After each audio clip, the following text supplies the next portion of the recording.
So these two, hobos, get back to their little hobo village at night where they're huddled around like the trash can on fire, and their buddies haven't seen them all day, and they're like, "Hey, where have you guys been? You won't believe it when we tell you. You guys won't believe it when we tell you. Tell us. This woman down by the train yard. She's there completely naked. We had sex with her all day. We took turns. We double teamed her. Just in and out of her vagina, in and out of her asshole, all day long, over and over. Did she give you head? Well, we never found the head. we never found the head. See, so it's playing on the. Okay, no, keep going. Hey, welcome to Carnival Personnel. Anyone still listening? The emergency exits are to your left and to the rear. Well, they never found that. I am Jacques. I'm going to say I'm Joe. And Joe's going to say he regrets. Joe Rodriguez. So seriously, thank you. You're still tuned in. We've actually had a couple more followers on the Twitter machine. You got to be kidding Not me. Russian bots either. Ukrainian bots? But hey, don't bring facts into that.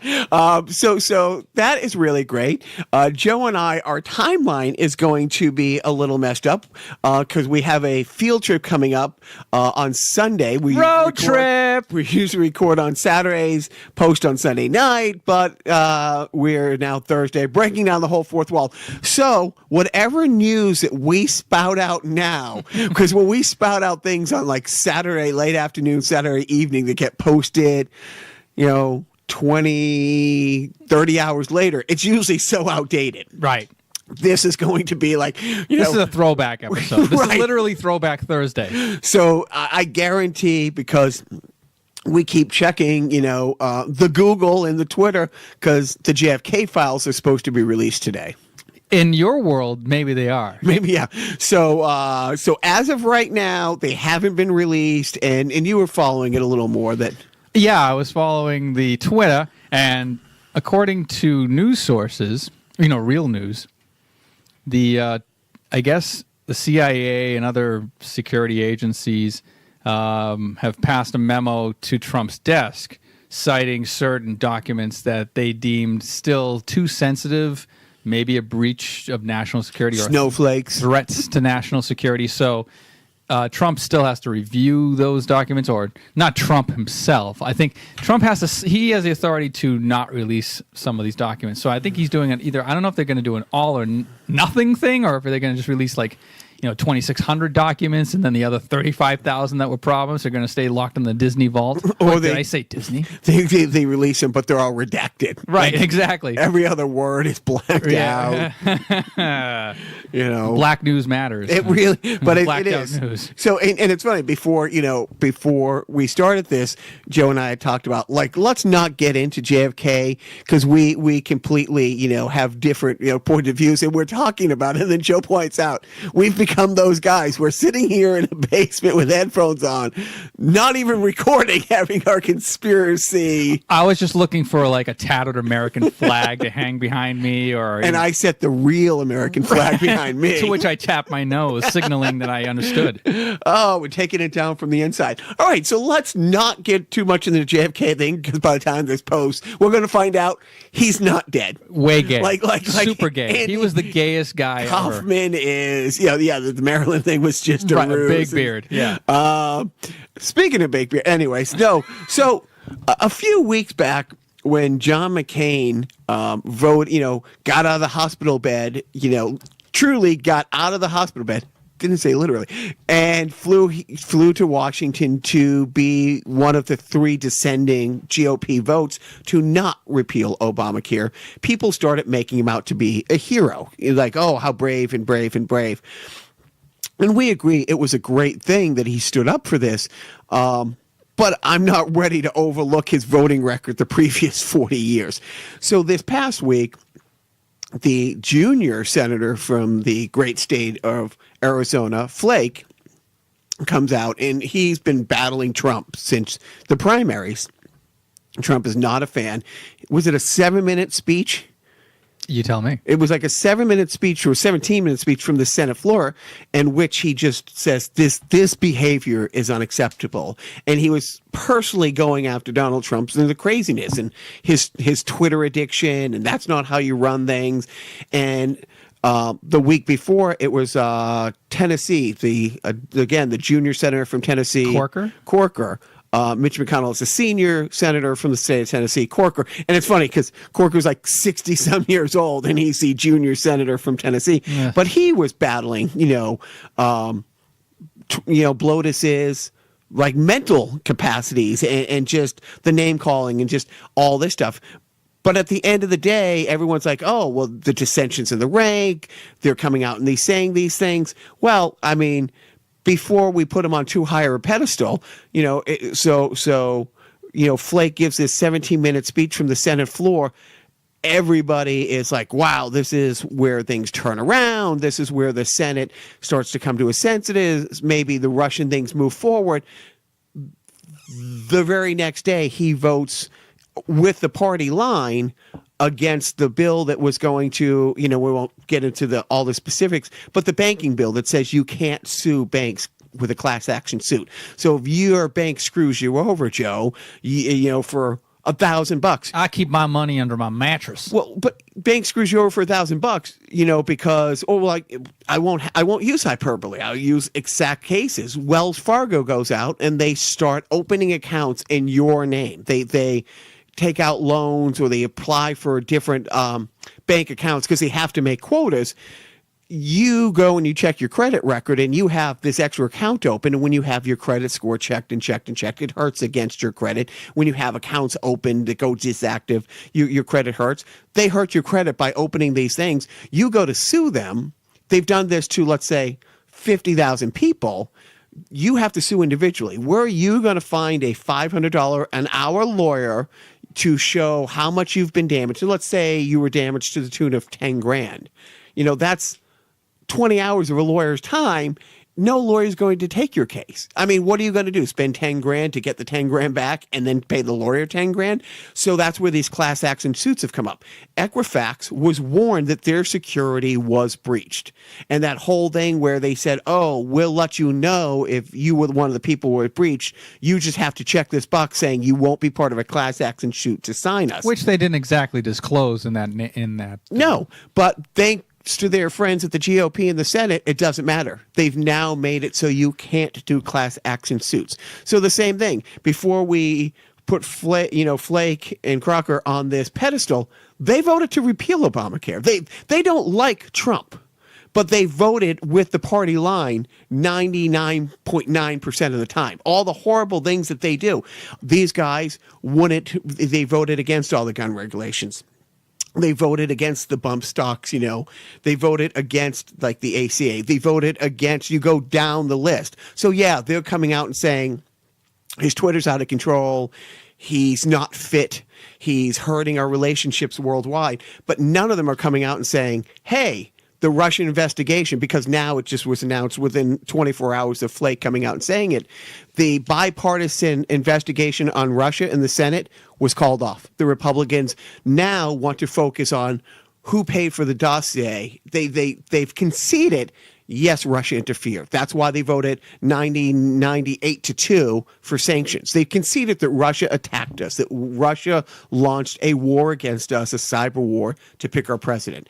And now they've pretty much conceded, yes, there's definitely collusion. But really, the bad guy is the people who told you we colluded with them. So they're still backing him. So before we put Flake and Crocker on these big pedestals with John McCain, the maverick, they're still fucking you hard without a reach around.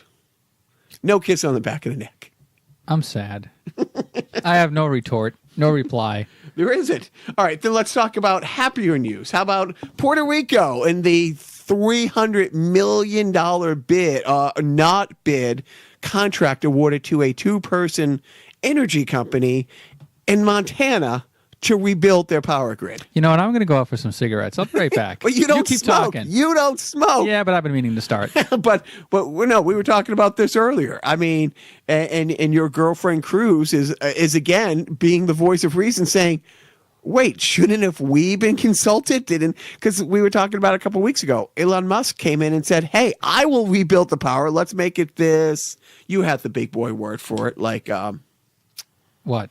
Like, I don't have it anymore. No, he wanted to redo the whole thing with the solar panels and just kind of would reconstruct? No, but basically be the testing ground to show the world. It's like the gold standard. Yeah, you could be the gold standard for it. But and now the company of two people with no website has said to Cruise via Twitter, because that's the only way you talk to people anymore. It's like, we got 48 people running cable now and 40 more on their way. Do you want us to just leave? It's like, no, we like our power, but we'd like to know how you got this contract. And then when you find out they got the contract because they were the biggest GOP donors in the state of Montana, now we're grifting on us. And by the way, remind the people, who is the congressperson from Montana that got into some hot water recently? Yeah, because he beat up it was a British reporter, but was he from BuzzFeed? No, The Guardian. The Guardian. Was it The Guardian? Yeah. And he wasn't British. He was with The Guardian, but he was an American. You broke my glasses. Yeah, right. He was a nerd. Granted, if this were high school, we'd be on his side the whole time. Glasses, yeah, right. But that senator, this was his biggest campaign contributor. Now you got me talking like you. Yeah, no, that's not good.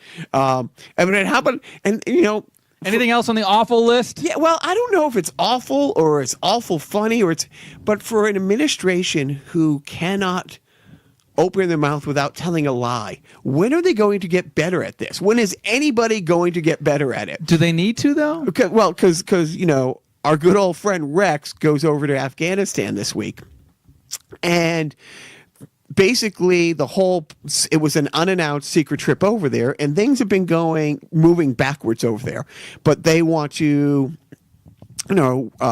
pillage the minerals, so they're fighting to stay there fighting. So Rex takes this trip over there to say, no, Kabul's fine. We're meeting with the Afghanis. We have this big, great sit-down meeting in Kabul. It's safe. We're moving forward. We're winning this thing.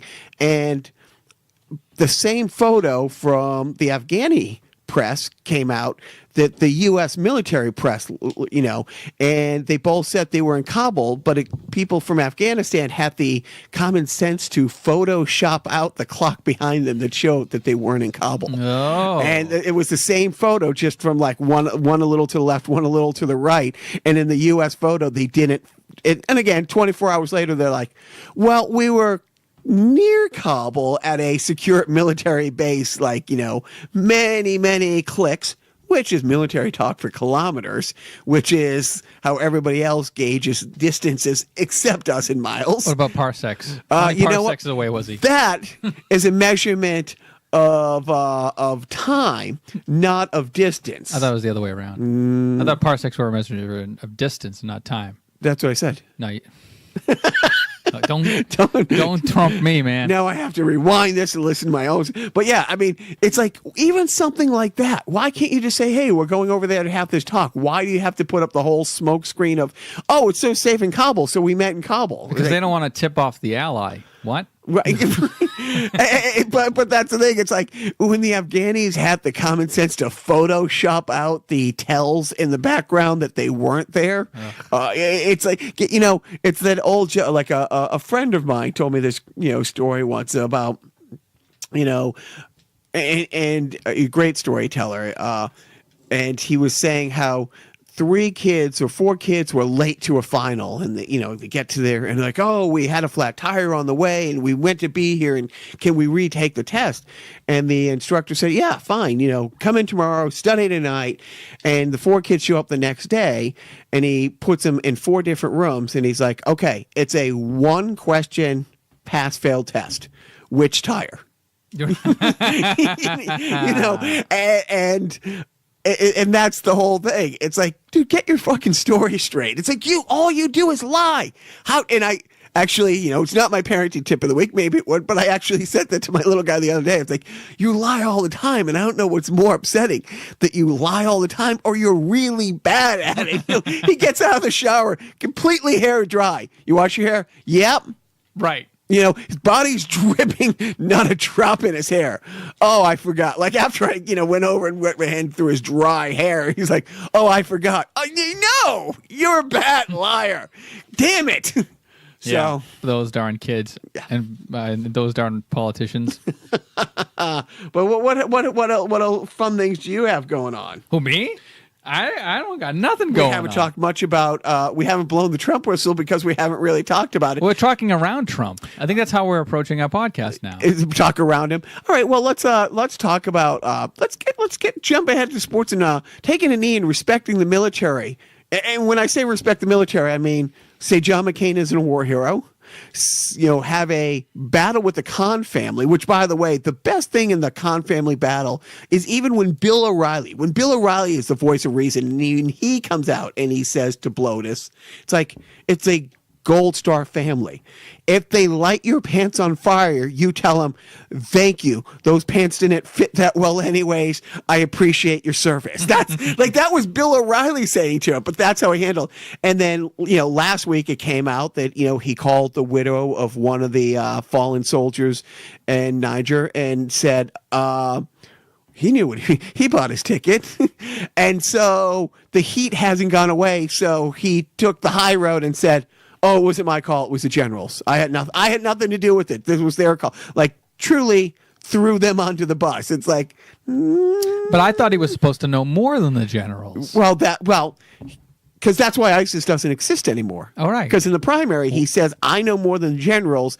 I'll beat ISIS, my first day. It's like right after he got done building the wall. Remember the day after they finished the wall? Yep, I remember. He went over and he wiped out ISIS. So thank you. I mean, that's the whole thing. At what point did the military say? More like ICE was.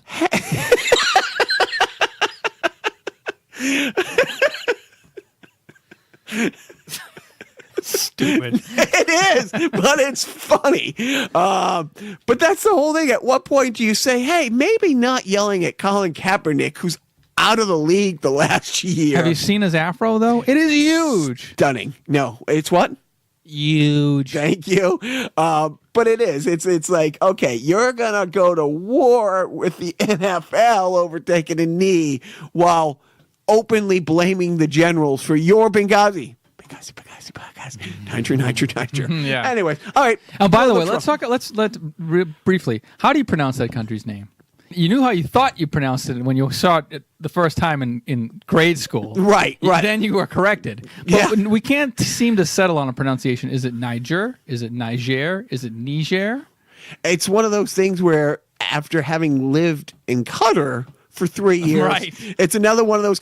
It's a Qatar. It's a 5-letter word that I've honestly heard pronounced a half a dozen different ways by natives from the country. Right. I guess it all depends on what part of Niger you're in. Right. It's a word that I think every person with my skin tone goes well out of their way. I love Niger, but I hate Niger. And that's exactly what I'm talking about. There's that thin line between being politically aware and a racist. So all right, let's leave that be. Yeah, so good. Anyways, so before we completely stop talking politics, credit where credit's due. And I've said this so many times, as much as I truly believe that the NRA is a terrorist organization, that they've killed more people, like 90,000 people in this country have been shot since Las Vegas a few weeks ago. And I honestly believe that the GOP is pretty close to being a terrorist organization. I mean, they rule by fear and scare, and it's like we're taking away this from you. We're taking away this from you. And they want to introduce more faith-based. Yeah, like their version of Sharia law. Yeah, but you got to put brilliance. You got to give credit where credit's due. Like, and again, was Adolf Hitler a great leader? Yeah, he was a great leader for his fucked up vision of the world. But if you look at where Germany was in, let's say, 29, 30, 31, we had the Great Depression here, and people in Germany didn't have the ability to dream of getting to as good as we had it here in the Dust Bowl. That's how ravished they were. And in the span of 10 years, he goes from having them, beyond destitute to with an, a whisper of us speaking German right now. So, so anything, look at Goebbels and stuff like that. And the propaganda, it's like they were brilliant. I mean, they were able to. Anyways, GOP, the same thing. They are so good at messaging and staying united. Again, Fleck comes out and gives a 17-minute speech about how awful PLOTUS is, but then completely votes for everything along his party lines. So they have the death tax that we talked about just a little while ago. That sounds scary. Isn't it? Well, you look at all the video games in this room, and when you think if you dropped tomorrow, your sons might not be able to keep all these because the inheritance tax is going to ravage. Like they've been able to convince people that they need this tax reform, and one of the things that they need to do is get rid of the inheritance tax, is what they've called the death tax. And you have every fine person down in Charlottesville, making $30,000 a year, fighting hard because of the death tax, and ironically making $30,000 a year selling tiki torches. Well, it's anyways, but the death tax, the inheritance tax, affects people who are leaving a net worth of $5.4 million behind. Now, you don't have $5.4 million ready to leave your children? You said each one of these carts you rounded a few weeks ago has $5. So we're talking, there's a pretty penny lined up here. It's close to 5. But I have 1.1 million cartridges. So. Yeah, so times $5, yeah. And that's it. So I'm not good at math, so everybody better at math than me. It's broken down to 0.02% of the population. And the sad thing is, you can name the people. There's so few of the people. And that's the other thing when Huckleberry Sanders comes out the other day and says, the average person is going to save $800 on their taxes. It is true. Now, they should make a cartoon called Huckleberry Sanders. I think, or copyright Carnival Personnel Podcast. So a teacher comes in the room and has 10 apples, and there's 10 students, and she gives all 10 apples to one student, and then turns around and says, we have an average of 1 apple per student.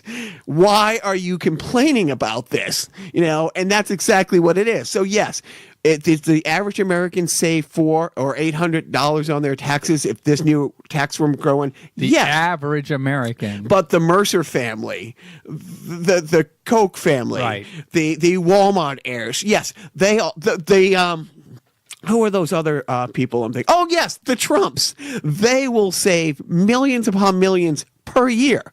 Joe, not so much. Me, not so much. No. But there are 10 apples and 10 kids, so there's one on average. They've given 1 apple per student. Like the average amount of women that the people in this room have slept with is 25. Rounding low, are we? I guess we're not counting the 90s. No, we are not. No, we are not.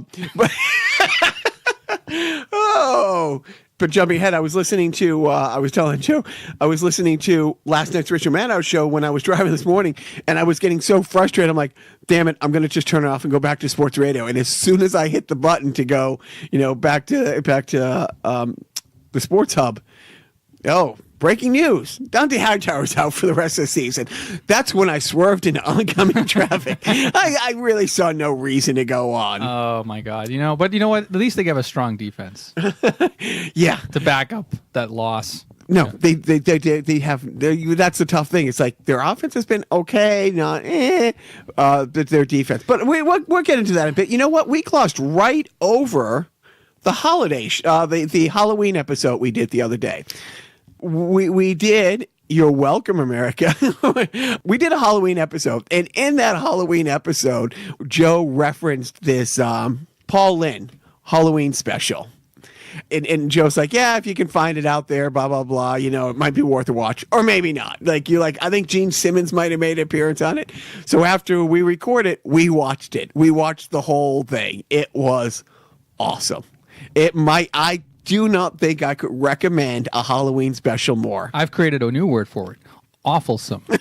Awfulsome. Copyright Carnival podcast. But seriously, first of all, we are for many reasons big fans of Paul Lynde, everything about it. We talked about that a little bit on the special. So we watched the special, and I want to talk about it now. Let's dissect it. Let's get into it. Because we didn't talk about it on the Halloween special because we didn't know. Right. We knew of it, but we didn't know about it. And truly, and to know it is to love it. It really, you gotta, you Wikipedia, but watch it because Joe thought you had a copy, and he's going through all these discs. All of a sudden, I thought I was in the year 2004 before YouTube. So I'm like, I thought I had the DVD. Oh, I guess we'll have to go wait until it comes out in the library so I can borrow it. And then, Genius over here goes, you think it's on YouTube? And I'm like, do they do stuff on YouTube like that?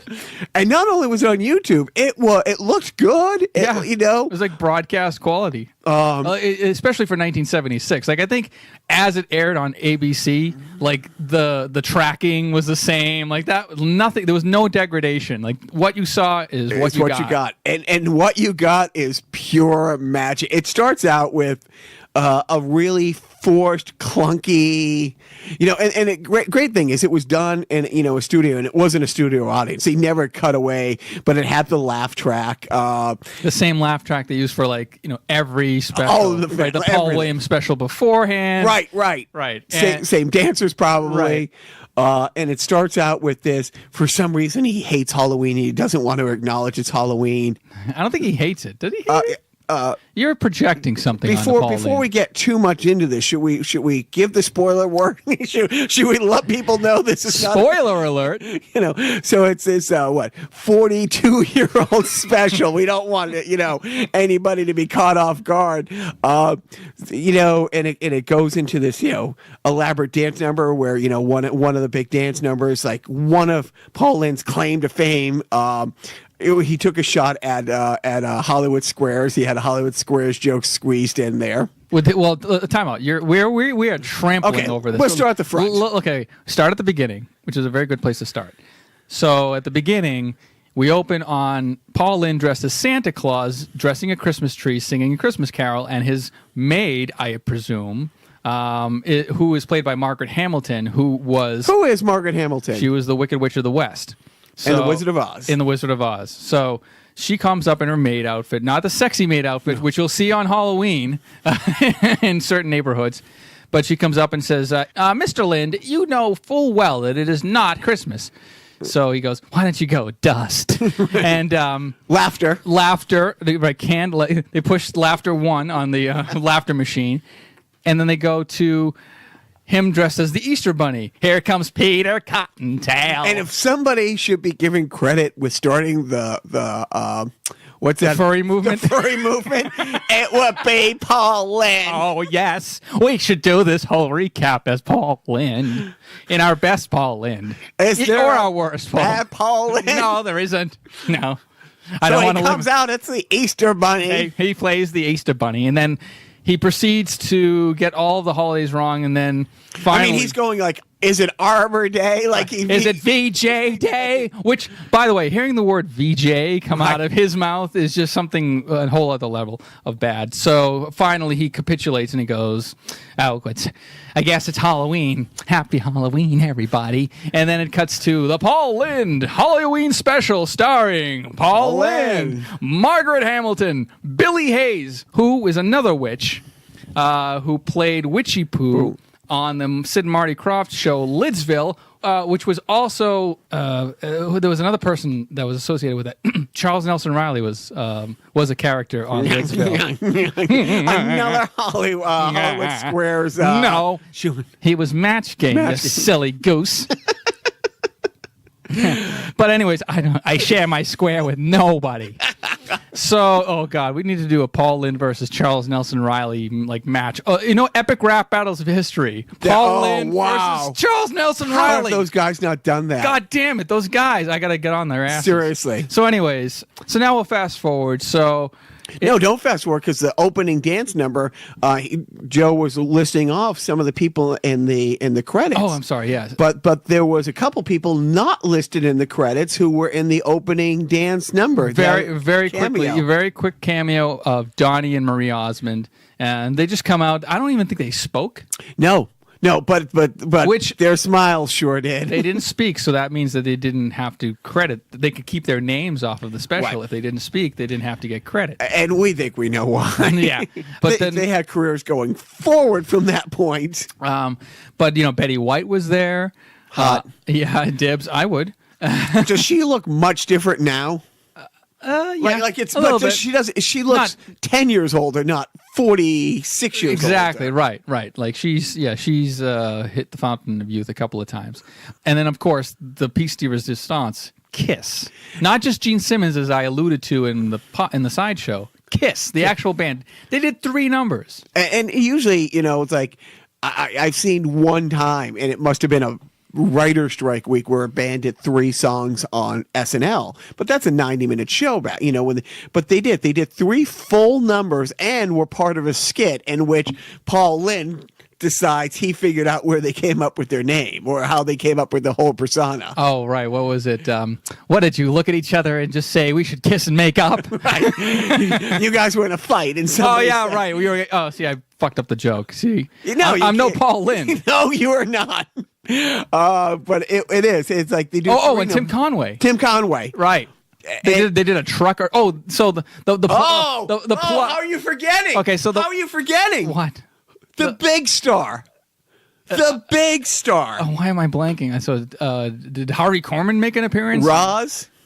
Oh, Pinky Tuscadero. She was, because I almost forgot, but the whole trucker thing with him and Tim Conway. Right. So now we got to back up.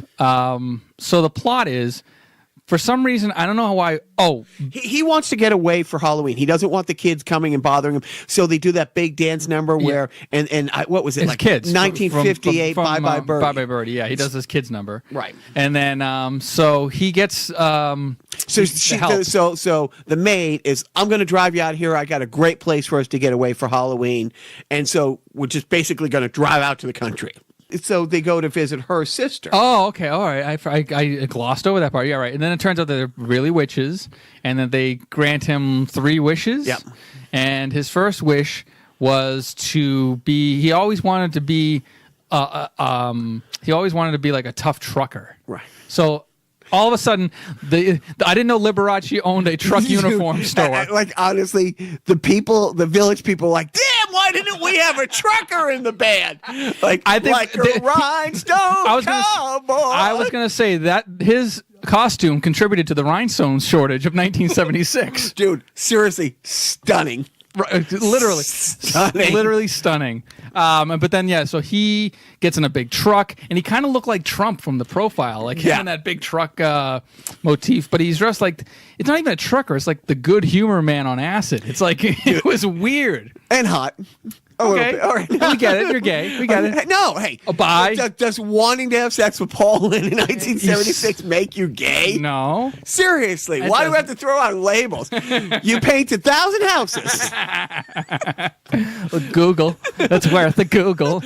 So he crashes into this diner where Pinky Tuscadero is a waitress, and she's serving all these customers, but I guess he comes in to challenge Tim Conway, who is purporting to be like the toughest guy in the town or whatever. And Tim Conway asks Ross to marry him. Right. And he just about... You paid way more attention to this than I dude, did. it was great. And then he crashes in, and then they have the feat of strength. And then but then Paul Lynde was, it's like...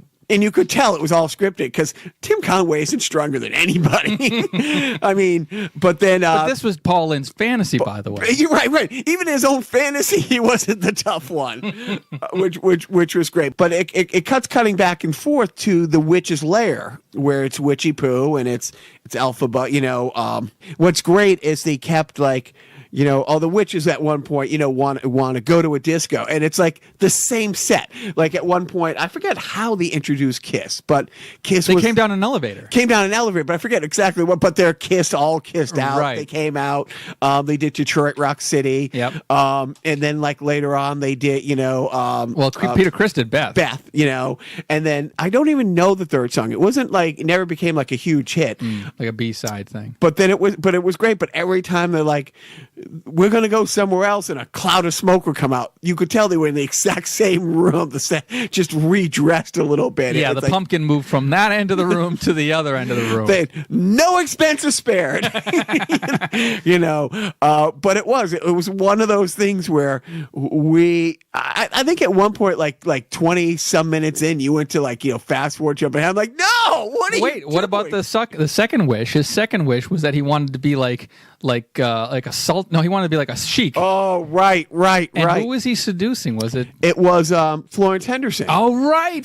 How do we forget Florence Henderson? God, and it was the whole almost like a Lawrence of Arabia. Lawrence of Arabia storyline that they had, which was absolutely great. But seriously, Florence had a couple of numbers, and she was awesome. Yeah. Then she had the real sexy disco number. Yeah, right. she did the disco. She was wearing that slinky black dress, man. Dude, it was fantastic. It was a toss-up between Betty White and Florence Henderson and Witchy Poo and Witchy Poo. F, Marry, Kill. Witchy Poo. Florence Henderson, Betty White, Paul Lynde. But seriously, the thing about Florence Henderson, you just wouldn't want to have to wait in line behind Craig Brady for your turn. That's the whole thing. But yeah, so she does that great disco number, and I don't know why it never became like an evergreen. It never aired again. Wait a minute, you don't know why that never became an evergreen? I do not, because it was awesome. Right. I think that became more dated faster than this podcast is right now. Recording date. Right. But as I was editing that Halloween episode sideshow, I stumbled upon on YouTube an interview of Bruce Valanche, who wrote, legendary variety show writer, Oscars writer, great comedian. He was actually the center square on the revamped Hollywood Squares. But just a funny guy. But he tells the kind of like a 6-minute synopsis of the how and why of the Paul Lynde Halloween Special, and that's worth a Google. Oh, because you sent 2 links, and he was talking, because I thought you were going to say, because we referenced, did he write the Wookiee Christmas, the Star Wars special? Yeah, he was a part of the Star Wars Holiday Special too, and he gets into that, and that is a fascinating. That was fascinating. That was a rabbit hole that I went down. I ended up I think I went from the Paul Lynde the interview about the Paul Lynde Special, the interview about the the Star Wars Holiday Special, and then all of a sudden I stumbled upon the 1989 Oscars with Rob Lowe dancing with Snow White. I don't know if you've heard about that or seen it. It was a train wreck. It's kind of like, the same thing with the holiday special with Star Wars. Like if the Academy had enough hammers right. time, they would smash every tape of the special. But they actually have the 11-minute number with Rob Lowe and Snow White dancing. Anyways, I'm getting way into the weeds. Help. But he wrote the special. He was part of that special too. And it was just, it's actually a fascinating series of little mini interviews that he did for the American Television Museum or something like that. But they're that's great. Paul Lynde Halloween Special, but it's worth it. I mean, it's definitely. I mean, and it's 76. I mean, Kiss is just starting to become Kiss, and so you had huge stars. I mean, at the time, it's funny because I don't think the woman, she was even credited as Ross Pinky Tuscadero because she was associated with that. That's all she had. And but. In that time, when they got those people, I mean... They hadn't jumped the shark yet. Yeah, right. Seriously, no. Happy Days had not jumped the shark. Thank you.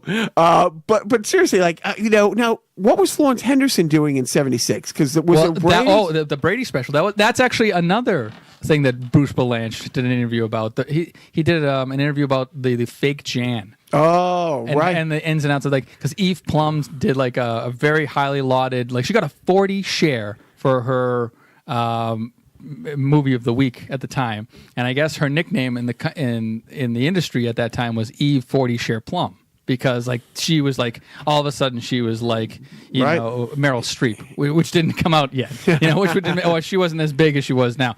But so Eve Plum refused to do the Brady Bunch variety hour. Wow. So maybe I think Florence Henderson was part of that variety scene Coming because back. 76, by then the Brady's had ended, but they were still doing that variety hour shit.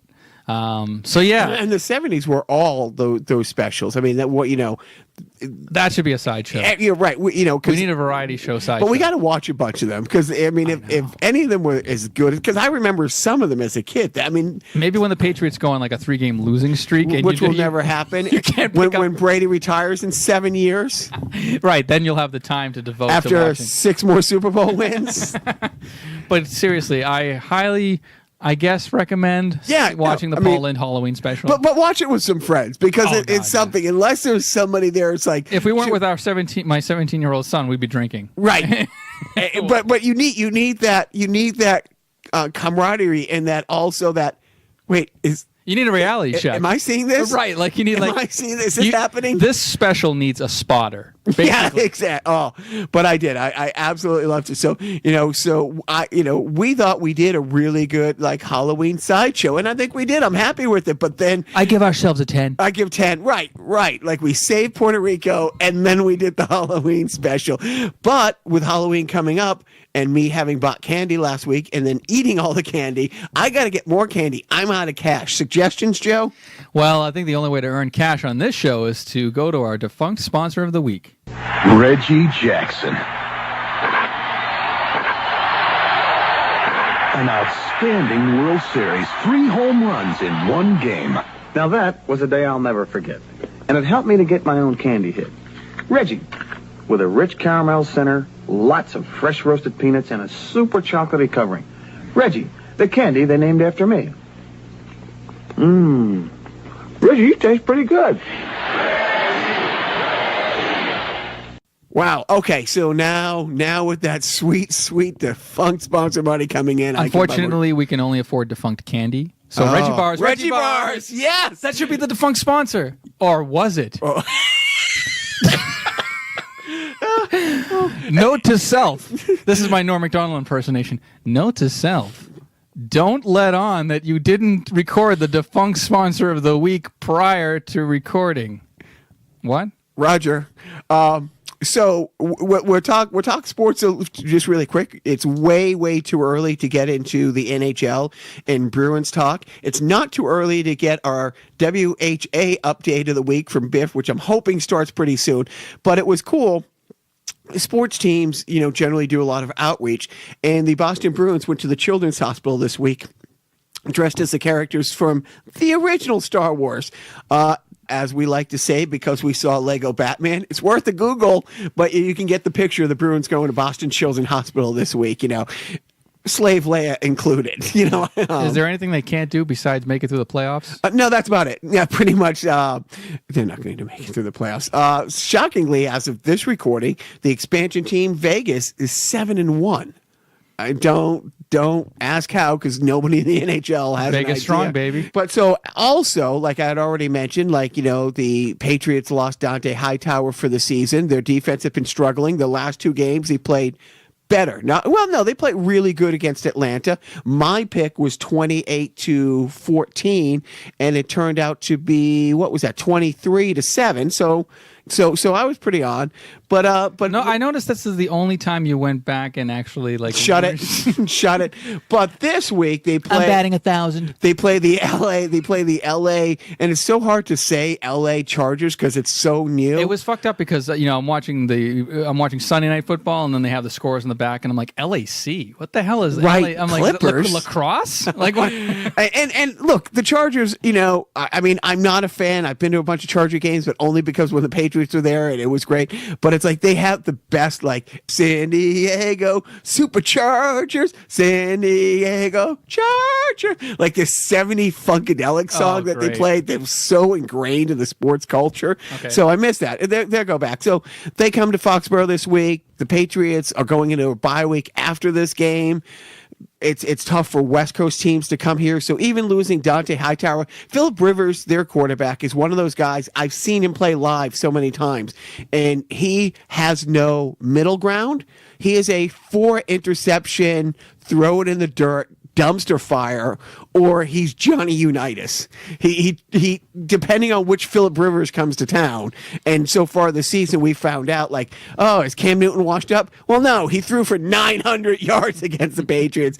So, but I'm still holding strong. I can't remember. Did I write it down? I'm going to say 32-17. My Lock of last week. Ka-chung. So Joe and I, we're going to stay on sports, are doing a field trip. Holiday Road. Actually, as this is posting, we might just be getting back to Or we're dead. So for the 3 people who don't know, one of the things I get to do is I work with the NFL. The NFL probably more than any sports league. A buddy of mine ran the Clippers for a while. I book, I'd say, celebrity anthem singers. But when I say celebrity anthem singers, I'm talking celebrities who Dances with the Stars season 28 celebrities. People who are coming off Idol, people who are coming off The Voice. I mean, I've got to work with, again, we've already talked about him. I worked one-on-one with Gene Simmons. I got to spend a whole day with Gene Simmons. Isn't Witchy Poo a client of yours? Witchy Poo, she's fantastic. No, Gene Simmons, and it's watch your feet, Joe. Watch. I'm dropping some names. I don't want to, break a toe. But that was great. I mean, I've got to work with, bands like, Cheap Trick, who I really like, and Train and stuff. But generally speaking, it's anthems. And so I swore I would never work with the Jets or the Giants. Like, I have a file on my email where it's like the NFL file, and you can drop down window, and it has, all the teams, because I've worked with almost every team in the NFL at this point. And, so it's easier to find correspondence back and forth, all that stuff. I won't give a separate mailbox for the Jets or the Giants, because I just don't even want to see it drop down. So that goes in the catch-all NFL file thing, because I can't even look. The thing is, I used to feel this way about the Colts and the Miami Dolphins. And the thing that sucks, and I told the woman from the Colts a couple of years ago, I live on hatred, and you guys, it's hard to hate them as well. Well, that's when Peyton was here. The last couple of years, I found a way. I persevered. But they were so great to work with. And so Joe is going to finally get, like, Biff's gone to a game with me. We did a Redskin game. Oh, God, who was the guy? The Redskins had a lineman who had signed, like, the biggest contract in football. Al Hainsworth. Okay. Albert Hainsworth. Truly, there's a great picture. And Biff, if you're listening, if you can send it to me, if you can find it, or with Biff isn't a tall guy. My friend Ross isn't a tall guy. And we were standing in the back of the end zone during warm up. And there's a picture with Hainsworth, who is not kidding. He's like 6'10", and he is as wide as he is tall. And it's just like to see the Ross and Biff, like 2 feet away from them. It's like, it looks like he could eat one of those guys whole, like just absolutely whole. And so it's a really neat experience. And I've had some friends, my friend, Andrew, who does the Nerd Chronic podcast, we talk about a lot. Like, he's got to go to a game with me in Arizona. So this is your first venture. Oh, thank you. And so we have to be at MetLife Stadium at 9:30 on Sunday morning. And so I plan on leaving my house between 2:45 and 3 a.m. to get Joe to make the incredulous journey, down there. And what is the celebrity who's going to be singing the anthem? Have I told you? Oh, no. I want to brag. Constantine Morales. Hey-o. Constantine was a finalist on Idol. Yeah. Like 10 years ago. I remember Constantine. Yeah. He had the flowing locks, and Do I? Biggers. He went on to do like some soap opera stuff. I think it was like Days Are Alive or Passions, or one of these great things. And then he's a Broadway guy. He did Rock of Ages. He has another one coming out. But the guy who's managing him now was the editor on the last movie that I did. And so he's been like, "Oh, can you get Constantine to do stuff?" And it's like, And then when the Jets came a calling and like, and there was like, there's some teams like I've dealt with the Cardinals and I've dealt with Kansas City who've rolled out the red carpet. They fly in, they put you up on their stuff, and then the Jets are like one of those teams, and there's about a third of the teams in the NFL. Oh, are they in town? Can they drive themselves over? Do they need a seat after the game, or can they just leave after the end? The Jets aren't known for their stellar management skills. And I will say there are some teams that, like I said, Miami Dolphins want something, boom, I'll drop it, get there. The guy who runs, the woman who runs the Kansas City Chiefs, the guy who runs the Arizona Cardinals, doesn't matter who they want. I love working. And then there's some teams who, like the Oakland Raiders, are as much of a dumpster fire in the front office as they happen on the field. Not last year, they had a good year. They're okay this year. The last 20, like them and the Jets are world renowned. Right, like, fuck up dumpster fires. And the way, like the whole Gene Simmons, Gene was fucking a rock star. He literally, he was great. That organization was so bad, but so the Jets, the people I'm dealing with seem really, really nice. But it is, they only want like a local person there, so it made sense. Oh, he's here. And it's so funny when I do this. There's some people like I work with a lot, and again, this just please, anybody who knows me knows this does not come across as a brag. I worked a lot with Billy Ray Cyrus. And it's just so funny that there's some teams I'll be talking with. They're like, oh, we need an anthem singer. And I know, honestly, I can just call Billy and it's like, he loves to do this stuff. And it's like, hey, do you want Billy Ray Cyrus? And sometimes the reaction is, no, really, who do you have? And then there's some people who lose their shit. And so some teams don't care who fly in, and how many fly in. And Billy travels light. That's one of the great things about working with him. Does not have an entourage. It's usually just him and like his brother, who's his road manager. Great guy named Mick. And it's like, my sister has a different last name. So when I was in LA, I'm like, oh, and you got to fly in, Kim from Boston, blah, blah, blah. And they don't even question. She has the greatest time.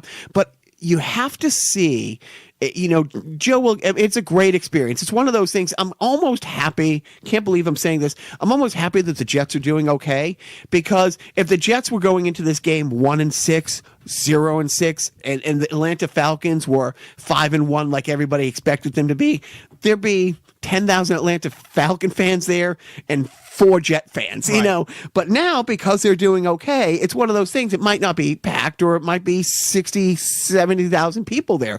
But it's a great experience, to do.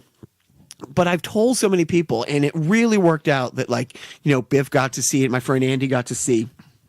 It surprises me how many cities lose their shit for Billy Ray. And I mean, I remember walking out in Indy, and they're just going nuts. And I'm thinking, who do you think this is? Right. Did they just see Cyrus and stop there? Right, exactly. Let me read the first name. I didn't dig up Elvis. So when Billy did the Washington game for me, it was Washington hosting the Eagles on Monday Night Football. And so Ross was there, Biff was there, my friend Andy was there. And I will brag, it was really, really great. When the kickoff happened, the last person standing on the bench, my friend Andy was right next to him. Like, truly, you are on the bench, like, adjacent, like shoulder to shoulder. And it was like, the last person on the Washington bench, Andy, Ross, Biff, me, and to my standing shoulder to shoulder next to me was Steve Young and Stuart Scott. Oh my God! And I have a great, rest in peace, I have a great picture that Biff took me shaking hands with Stuart Scott before a game, because I was working something out to have Billy do some studio stuff with them, and again it's surreal. Like, I still have his cell number in my phone, and there's been so many times you purge your cell phone. It's like, no. I mean, it's a different number by now, right. Sure, but it's like, I had Stuart Scott's number, and he was so incredibly nice. Like, wow, nice. And the funny thing is, so we're standing right there. 95,000 people, Monday Night Football. So these people are hammered before they get into the park, screaming. And when Billy comes out, I mean, it would blow your mind, that this is a northern city. This is not, and when I say place erupted for him, it was crazy, absolutely crazy.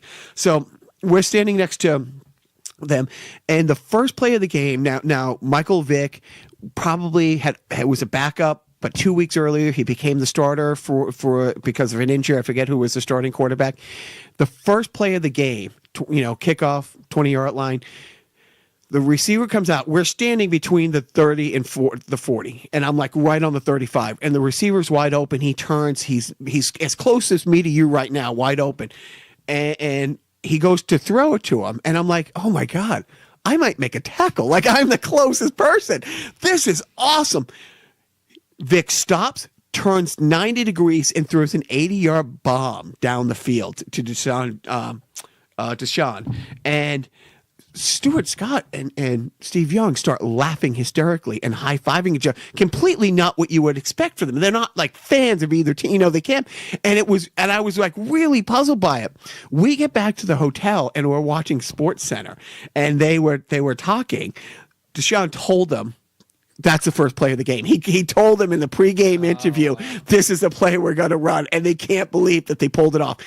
Washington is down like 28-0 at halftime, or maybe it's 28-3, and it is a downpour. And it like the mood. I mean, that's the first play of the game, and the next possession, I think second, third, fourth play of the Washington drive.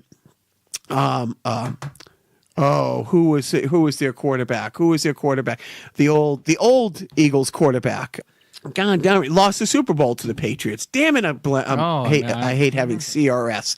Can't remember shit. And sometimes it's really bad. But it's either a fumble or something like that. And honestly, Washington could not get out of their own way. So I feel bad because Billy is doing a somber song anyways at halftime. It was military service or salute to service, something like that, one of those games. And so he is playing, a song he has called Some Gave All that is very famous. McNabb. Oh, okay, right. Donovan McNabb. And so it's just, there's like the 3 or 4 of us are down at the field while he does it. He plays the song. He is wearing a leather jacket where if he was nailed to a cross, the fringe would almost be touching the ground. I mean, didn't have rhinestones on it, but it sure should have. He had the big cowboy hat, the shit kicker boots. And so we're leaving the field. And like I said, I mean, the military guard comes off, they hit the sideline, they meet up with us, and we're on the white chalk, the sideline, leaving the field. And I'm talking to Billy's brother, blah, blah, blah. And he goes to say something to Billy, and we turn back. Billy Ray is out at like the 50-yard line, and he went out to talk to Donovan McNabb. And I have a clip. I only, by the time I got the phone out, it was a T-Mobile Sidekick, flipped open and started to record. I got like the last 8 seconds, and you can see Billy shaking his hand and walking back towards us. And I'm like, Billy, what did you say? Oh, I just told him he's a great quarterback, and if anybody could come back from this deficit, it would be him, and to just keep on fighting. Cliche, And I'm thinking, he doesn't know who the fuck you are. I'm thinking, and it's one of those things where I've been with, different celebrities in different realms who you might go to Comic-Con and just have me's lined up around the corner waiting for you to get him to sign the vintage lunchbox. You leave Comic-Con and you go to the Dunkin' Donuts next door, and you're just some asshole ordering a coffee. And it's like, and even his brother is looking at me like, yeah, he does that. Man. And I'm thinking that it's like he might not know. He might have heard of Billy Ray Cyrus. I mean, he's old enough, like Donovan McNabb's at this point, like early 30s or something like that.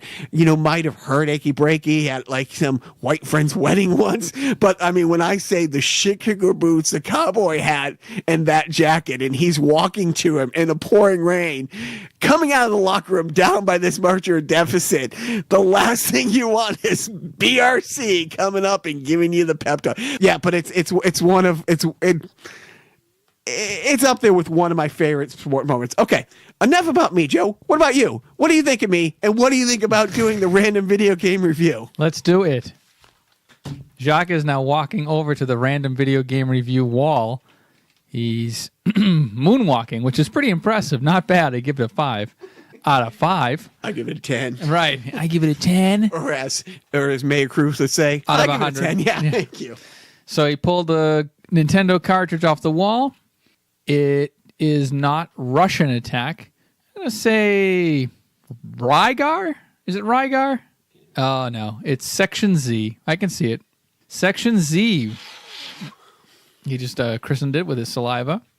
It was one of those earlier games from Capcom, the same people that did Mega Man, Street Fighter for the Super Nintendo. I think it's like a side-scrolling shooter. I haven't played this game that much, so I can't really review it that well. I have played it once, I think, maybe twice. So I'm going to say it's an average game, and I can see that Jacques is now combing through the tome that is the Ultimate NES Guide, Ultimate Nintendo NES Guide to the NES Guide. Well, first, you want to take a guess of the price.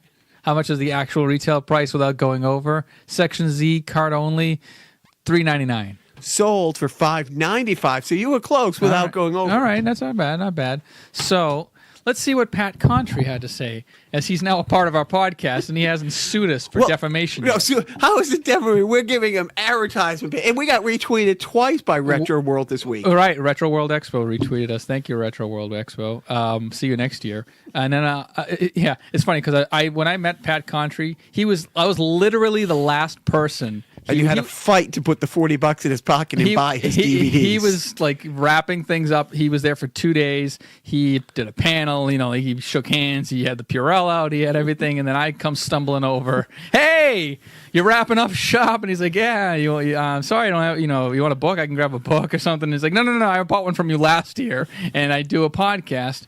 And for my friends, not my friends, I lied. But I basically wrapped up the conversation saying, yeah, so 20 more people know who you are thanks to us. You're welcome.